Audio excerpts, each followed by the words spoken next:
এসটিপিতে একটি গ্যাসের 112 ml আয়তনের ভর 0.22 গ্রাম। এই নমুনায় কয়টি অণু আছে এবং গ্যাসটির গ্রামাণবিক ওজন এবং মোলার ভর কত, এই তিনটি আমাদের চেয়েছে। তো প্রথমত আমাদের যে লাইনটা দেওয়া রয়েছে সেটা একটু তুলে নেব, যে এসটিপিতে কোনো গ্যাসের 112 ml আয়তনের ভর হয়ে থাকে 0.22 গ্রাম। ওকে, 0.22 গ্রাম।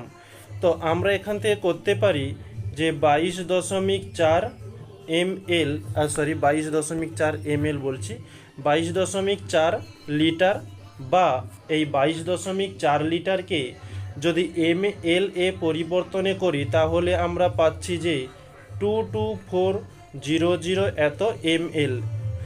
আয়তনের ভর কত হবে?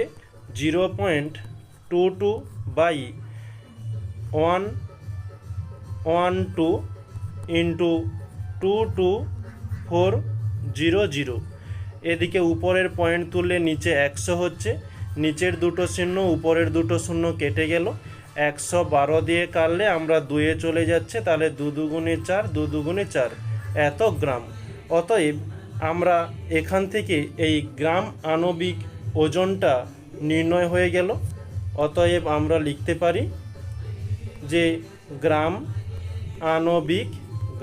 আণবিক ওজন সমান 44 গ্রাম। ওকে, এবারে আমরা এখান থেকে অণুর সংখ্যা নির্ণয় করব কীরকমই, যে লিখতে পারি এসটিপিতে আণবিক ভর কত হয়েছিল, যে 44 গ্রাম গ্যাসের ভর, গ্যাসের ভরে অণুর সংখ্যা, অ্যাভোগাড্রো সংখ্যা মানে 6.022 ইন্টু 10⁻23। ওকে, তো আমাদের ওজন কত দেওয়া ছিল প্রশ্নের মধ্যে?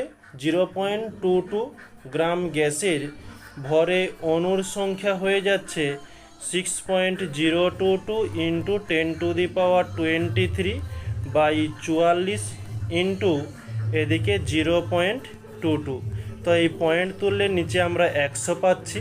ওকে, 22 দিয়ে দিলে 22, 2 গুণে 44, 2 দিয়ে দিলে 2 3 6, 0.200, 2 1 2, 2 1 2। অতএব আমরা লিখতে পারি 3.011 ইন্টু 10⁻, উপরে 10⁻23 আর এখানে মানে একের পিঠে দুটো শূন্য, তাই এই 23 থেকে 2 কমে যাবে।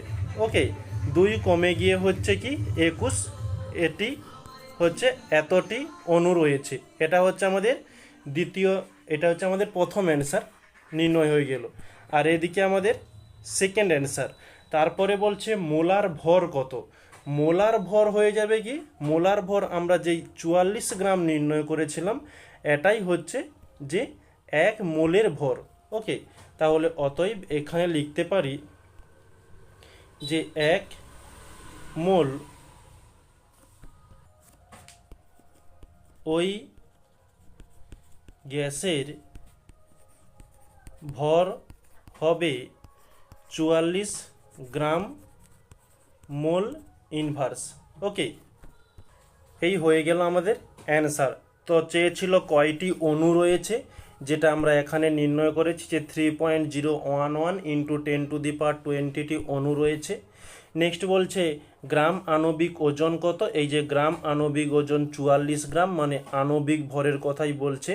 নেক্সট বলছে মোলার ভর, ওই যে আণবিক ভর যেটা হয়েছে ওটাই হচ্ছে 1 মোলের মধ্যে অতটা ওজনের গ্যাস রয়েছে, তাই আমাদের উত্তর ওটাই হয়ে যাবে। ওকে।